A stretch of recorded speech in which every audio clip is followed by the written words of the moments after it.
Quick refactor. The down handler needs to be split into two subhandlers, one for editor mode and another for game mode. Here's the main down handler. We detect which mode we're in right here, and then we call either down for editor or down for game. Down for editor is where most of the code has gone because we've been focused on making an editor.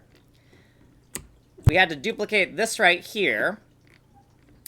This was written in a previous tutorial. Press R to do a database call and log the value of the red color in the hex table.